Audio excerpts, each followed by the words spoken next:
Hi friends, welcome back our YouTube channel Mathews curry world. ഇന്ന് നമുക്കൊരു സേമിയ പായസം ഉണ്ടാക്കി നോക്കിയാലോ. ഒരു പാനിലേക്ക് നെയ്യ് ഒഴിച്ച് അത് ചൂടായതിനു ശേഷം അതിലേക്ക് കാഷ്നട്ടും കിസ്മിസും നമുക്ക് റോസ്റ്റ് ചെയ്തെടുക്കാം.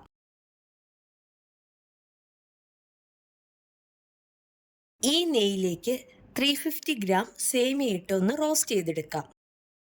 ഇപ്പോൾ സേമിയ നന്നായി റോസ്റ്റ് ആയിട്ടുണ്ട്. ഇനി ഇത് പാലൊഴിച്ച് നമുക്ക് വേവിച്ചെടുക്കാം.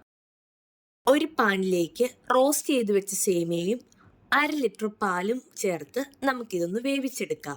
സേമിയ പായസം ഉണ്ടാക്കാൻ ഏകദേശം 2 ലിറ്റർ പാലോളം വേണ്ടിവരും. സേമിയ വേവുന്നതനുസരിച്ച് നമുക്ക് കുറേശ്ശെ പാലൊഴിച്ചു കൊടുക്കാം.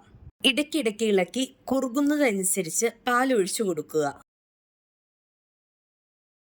ഇപ്പോൾ സേമിയ നന്നായി വെന്തു വന്നിട്ടുണ്ട്.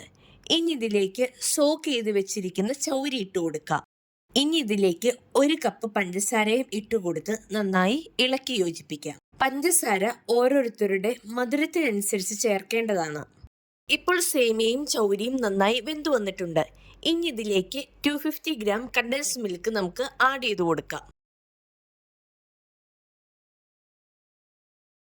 ഇത് നന്നായി ഇളക്കി യോജിപ്പിച്ചതിന് ശേഷം ഇതിലേക്ക് റോസ്റ്റ് ചെയ്ത് വെച്ച കാഷ്നട്ടും കിസ്മിസും ഇട്ടുകൊടുക്കാം.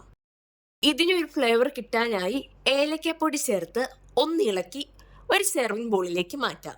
ചൗരിയിട്ട സേമിയ പായസം ഒരു മസ്റ്റ് ട്രൈ ഐറ്റമാണ്. എല്ലാവരും ഒന്ന് ട്രൈ ചെയ്ത് ഫീഡ്ബാക്ക് ഒന്ന് അറിയിക്കണേ.